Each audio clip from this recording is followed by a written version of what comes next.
Assalamualaikum warahmatullahi wabarakatuh. Pertama-tama izinkan saya memperkenalkan diri. Nama saya Ibnu Prasetyawan dengan nomor NPM 22430127. Di sini saya akan presentasikan materi mengenai Distributed Database Management.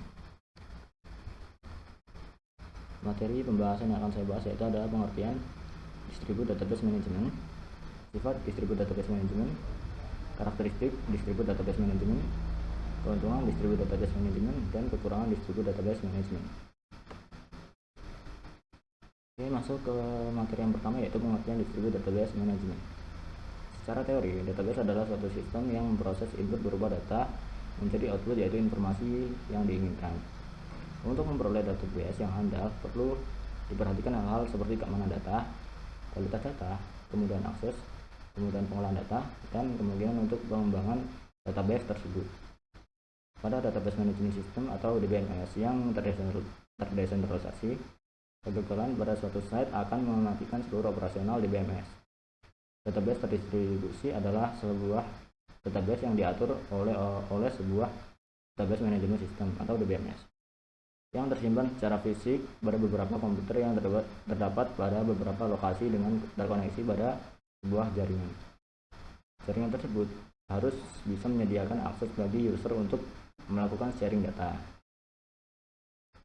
Masuk ke sifat database management system. Yang pertama ada homogen. Artinya suatu database terdistribusi di mana data didistribusikan pada beberapa komputer dengan menggunakan DBMS yang sama. DBMS digunakan pada database terdistribusi untuk melakukan koordinasi pada data beberapa node. Kedua ada heterogen. Adalah kebalikan dari homogen di mana data disebarkan dengan menggunakan DBMS yang berbeda. Karakteristik database management system. Karakteristik yang pertama yaitu kumpulan data yang digunakan bersama secara logis tersebar pada sejumlah komputer yang berbeda. Komputer yang dihubungkan menggunakan jaringan komunikasi. Data pada masing-masing situs dapat menangani aplikasi-aplikasi lokal secara otonom. Data pada masing situs di bawah kendali satu DBMS. Masing-masing DBMS berpartisipasi dalam sedikitnya satu aplikasi global. Keuntungan database management system. Yang pertama yaitu pengawasan distribusi dan pengambilan data. Jika beberapa site yang berbeda dihubungkan, seorang pemakai yang berada pada satu site dapat mengakses data pada site lain. Contoh, sistem distribusi pada sebuah bank memungkinkan seorang pemakai pada salah satu cabang dapat mengakses data cabang lain. Reliability dan availability.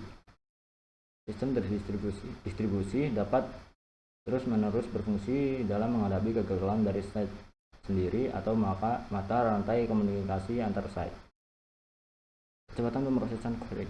Contoh, jika site gagal dalam sebuah sistem terdistribusi, site lainnya dapat melanjutkan operasi jika data telah direplikasi pada beberapa site. Otonomi lokal. Pendistribusian sistem mengizinkan sekelompok individu dan sebuah perusahaan untuk melatih pengawasan lokal melalui data mereka sendiri. Dengan kemampuan ini dapat mengurangi ketergantungan pada pusat pemrosesan. Efisiensi dan fleksibel. Data dalam sistem distribusi dapat disimpan dekat dengan titik di mana data tersebut dipergunakan. Data dapat secara dinamik bergerak atau disalin, atau salinannya dapat dihapus. Kekurangan database management system.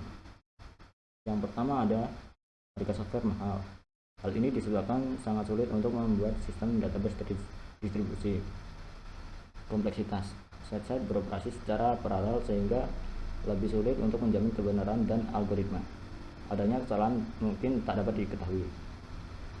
Biaya pemrosesan tinggi. Perubahan pesan dan penambahan perhitungan dibutuhkan untuk mencapai koordinasi antar site. Perancangan basis data lebih kompleks. Sebelumnya menjadi keuntungan, tapi karena distribusi menyebabkan masalah sinkronisasi dan koordinasi, kontrol terdistribusi menjadi kerugian atau kekurangan di masalah ini. Lanjutannya yaitu sulit menjaga keutuhan data. Banyaknya pengaksesan membuat kurangnya sekuritas terhadap data yang telah terdistribusi. Kurangnya standar, tidak ada tool atau metodologi untuk membantu user mengubah database terpusat ke database terdistribusi. Kurang pengalaman. Sistem DBIM terdistribusi bertujuan untuk general purpose, tidak sering digunakan. Yang digunakan adalah sistem prototype yang dibuat untuk satu aplikasi. Kemudian contoh database management system. SQL adalah sistem manajemen database relasional berbasis SQL dan arsitektur client server. Ini adalah salah satu DBMS yang paling banyak digunakan karena kompatibel dengan banyak platform komputasi seperti distribusi Linux, Windows, dan macOS. MySQL juga mendukung C++, Java, Perl, PHP, Python, dan Ruby. PostgreSQL adalah sistem manajemen database open source tingkat perusahaan. DBMS ini mendukung SQL untuk query relasional dan JSON untuk query non-relasional. User utamanya meliputi developer dan administrator database. MongoDB adalah software gratis di bawah server-side public license SSPL. Software ini bisa digunakan dengan berbagai bahasa pemrograman seperti Node.js, PHP, Motor, Scala, dan Swift. MongoDB bisa berjalan di semua sistem operasi utama, termasuk Linux, Windows, dan macOS. Cassandra adalah DBMS lainnya yang juga termasuk NoSQL. Sistem ini dikenal berkat skalabilitasnya yang memungkinkan user menambah lebih banyak node dan mesin untuk meningkatkan daya komputasinya. Menurut peringkat DBM ini, Oracle adalah DBMS yang paling populer. Oracle merupakan DBMS dengan arsitektur yang terbagi antara struktur logis dan fisik.